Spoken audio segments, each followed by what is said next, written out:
In a major diplomatic development, Captain Ibrahim Traore, the transitional president of Burkina Faso, has met with Russian President Vladimir Putin in Moscow.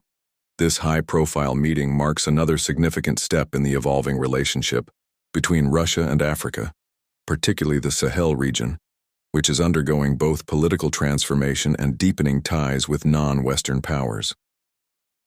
Traore's visit to Moscow comes amid a backdrop of shifting alliances and growing disillusionment with Western involvement in Africa. Since taking power in a military coup in 2022, Traore has been vocal about reducing dependence on France and other traditional Western partners. His administration has instead pivoted towards alternative powers, most notably Russia. The meeting between Traore and Putin signals a bold statement of intent. It's not just about diplomatic handshakes and photo ops. It's about realignment. It's about the reshaping of strategic partnerships in a region historically dominated by European influence. And most importantly, it's about the assertion of African agency in a multipolar world. The talks in Moscow reportedly focused on defense cooperation, economic collaboration, and the broader security challenges facing Burkina Faso and the Sahel region. For context, Burkina Faso has been battling a brutal jihadist insurgency for years, which has displaced millions and destabilized entire communities. Traore's government has repeatedly emphasized the need for new partnerships to combat terrorism, partners who respect Burkina Faso's sovereignty and offer practical support. Russia, for its part, has been expanding its footprint in Africa through a blend of military assistance, mining investments, and diplomatic outreach. The presence of the Wagner Group, now reportedly rebranded and reorganized under a new command, has already been observed in neighboring Mali and the Central African Republic. Burkina Faso's cooperation with Russia is seen by many analysts as part of this growing trend. While the official details of the Moscow meeting remain limited, the symbolism is powerful. Traore is among a new generation of African leaders who are unapologetically nationalist, assertive, and willing to explore alternative alliances that they believe better serve their nation's interests.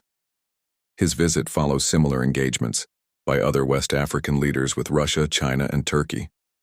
Critics, especially from Western capitals, view these new partnerships with skepticism, often raising concerns about transparency, governance, and human rights. But from the perspective of many African nations, these partnerships represent a break from a legacy of colonialism, economic dependency, and perceived Western hypocrisy. For Putin, hosting Traore is another opportunity to bolster Russia's geopolitical presence. With Western nations trying to isolate Russia over the war in Ukraine, Moscow has increasingly turned to the global south to show that it is not alone. Africa, rich in resources, strategically important and seeking new allies, has become a vital part of that strategy. In recent years, Russia has hosted multiple Russia-Africa summits, rolled out education and military training programs, and signed bilateral agreements across the continent. Traore's meeting in Moscow underscores that these efforts are bearing fruit. But what does this mean for the future of Burkina Faso? Will Russian military and political support help stabilize the country, or will it simply replace one form of foreign influence with another? That remains to be seen. For now, Traore appears determined to chart a course that breaks from the past. His engagement with Russia reflects a broader sentiment among many young Africans, disillusioned with foreign interventions, eager for a genuine partnership, and determined to assert their own sovereignty. This is not just a meeting between two presidents. It is a reflection of a world in flux, a world where traditional powers are being challenged and where emerging partnerships are being tested in real time. As Burkina Faso continues its difficult journey towards stability and security, and as Russia pushes further into Africa's geopolitical landscape, the stakes are high, not just for these two nations, but for the entire balance of power in Africa and beyond. While Ibrahim Traore's visit to Moscow made headlines, it is only one piece of a much larger puzzle taking shape across West Africa. Alongside Burkina Faso, the military-led governments of Mali and Niger are also rapidly reshaping the political dynamics of the region, and together, they're building something that may well redefine the future of the Sahel. This new formation is known as the Alliance of Sahel States, a bloc composed of Burkina Faso, Mali, and Niger. All three nations are led by military juntas that came to power amid widespread frustration, with insecurity, corruption, and long-standing Western interference, particularly from France, the former colonial power. What unites these countries isn't just geography or a common struggle against terrorism. It's a shared belief that the old model, relying on France, the European Union, and the United Nations for security, has failed. And now they're ready to go it alone together. In January 2024, the three countries made a dramatic announcement. They would withdraw from the Economic Community of West African States, or ECOWAS, citing its unfair treatment, sanctions, and alignment with foreign powers. This sent shockwaves across the region. ECOWAS, once seen as a symbol of West African unity, was now being openly challenged. The withdrawal from ECOWAS was not just symbolic. It was followed by concrete steps to deepen cooperation among the three states. They announced joint military operations, intelligence sharing, and coordinated border security. Their goal? To take back control from armed groups, criminal networks, and what they call foreign neo-colonial influence. And while France has pulled troops out of Mali, Burkina Faso, and Niger, Russia has quietly stepped in. Defense agreements, arms supplies, training missions, all are underway, even if not publicly detailed. In the Sahel's increasingly multipolar arena, Moscow is positioning itself as a willing and ready partner. But it's not just about Russia. These countries are also turning to Turkey, China, Iran, and the Gulf states for investment, infrastructure, and political backing. This marks a shift from reliance on traditional Western aid models to diversified international engagement. Still, challenges remain. Critics warn that the military regimes have not yet proven they can deliver democratic governance or economic revival. Many civilians in these countries still face poverty, displacement, and violence on a daily basis. And without inclusive political processes, stability could remain elusive. Yet there's no denying the appeal of the new rhetoric. Leaders like Ibrahim Traore, Mali's Assimi Goïta, and Niger's Abdourahmane Tiani are speaking directly to a frustrated population, especially the youth. They're promising dignity, sovereignty, and self-determination, messages that resonate in nations where trust in Western promises has all but evaporated. The question now is whether the Sahel Alliance can succeed where others have failed. Can they secure their territories without international military bases? Can they stimulate economies under sanctions and diplomatic pressure? And can they remain united in the face of internal and external challenges? What we're witnessing may be the beginning of a new regional order in West Africa, one not dictated in Paris, Washington, or Brussels, but forged in Bamako, Ouagadougou, and Niamey. As the world watches these bold moves unfold, one thing is clear: the Sahel is no longer waiting for permission. It's rewriting its own story. As Burkina Faso, Mali, and Niger forge ahead with new alliances and bold declarations of sovereignty, there's a common thread tying their transformations together: the rapid decline of French influence in West Africa. Once considered the uncontested power broker in the region, France is now witnessing the unraveling of decades of military, political, and cultural ties. So what went wrong? To understand this shift, we need to go back to the foundations of Françafrique, a term used to describe France's post-colonial influence over its former African colonies. Through military bases, development aid, political meddling, and corporate interests, France maintained a firm grip over the region long after independence. French companies controlled key industries, while French troops were regularly deployed under the banner of counterterrorism or peacekeeping. But that model, once seen as a symbol of stability, slowly became viewed by many as a form of modern colonialism. In capitals like Bamako, Niamey, and Ouagadougou, citizens began to question, why are we still dependent on our former colonizer? Why is insecurity worsening despite years of foreign military presence? And why are our resources enriching companies abroad while our people remain poor? The breaking point came over the past 5 years. The French-led Operation Barkhane, launched in 2014 to fight terrorism across the Sahel, became increasingly unpopular. Despite thousands of troops and billions spent, insurgencies expanded, civilians were displaced, and terrorist attacks surged. Local populations began to see French forces not as protectors, but as occupiers. Then came the coups. In Mali 2021, Burkina Faso 2022, and Niger 2023, military leaders seized power, promising to do what elected governments and international coalitions had failed to achieve: restore security and national pride. And at the heart of their rhetoric was a clear message: France must go. What followed was unprecedented. French ambassadors were expelled. Military cooperation agreements were cancelled.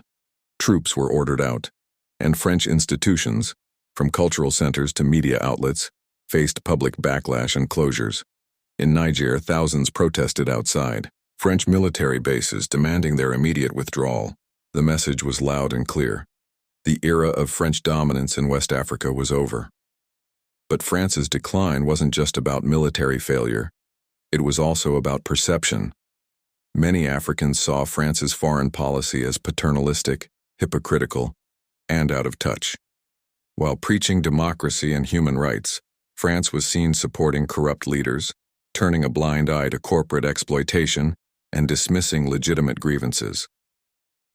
Meanwhile, other powers stepped in. Russia offered weapons and security advisors. China brought infrastructure and investment. Turkey engaged with diplomacy and trade. Suddenly, African nations had options, and they were taking them. Back in Paris, the response was confusion and frustration. French officials argued that they had invested heavily in development, education, and defense. But on the ground, those efforts were overshadowed by resentment and mistrust. French President Emmanuel Macron's attempts to reset the relationship with Africa came too little, too late. Now, France faces a diplomatic crisis. Its influence in the Sahel has all but evaporated. Its embassies operate under reduced presence, its military is retreating, and its soft power, once spread through language, education, and culture, is rapidly losing ground to other global players. This moment is more than a geopolitical shift. It's a historical reckoning. A region that was once seen as the heart of France's sphere of influence is now asserting its independence in real, irreversible ways. Whether France will be able to rebuild trust with African nations remains to be seen. But one thing is certain: the old playbook no longer works. This is the new reality. A multipolar Africa with leaders like Ibrahim Traore, Assimi Goïta, and Abdourahmane Tiani no longer waiting for Western approval. They're charting their own course with their own priorities and on their own terms. While Western attention has often centered on Russia's actions in Ukraine and Europe, another front is quietly expanding: Africa.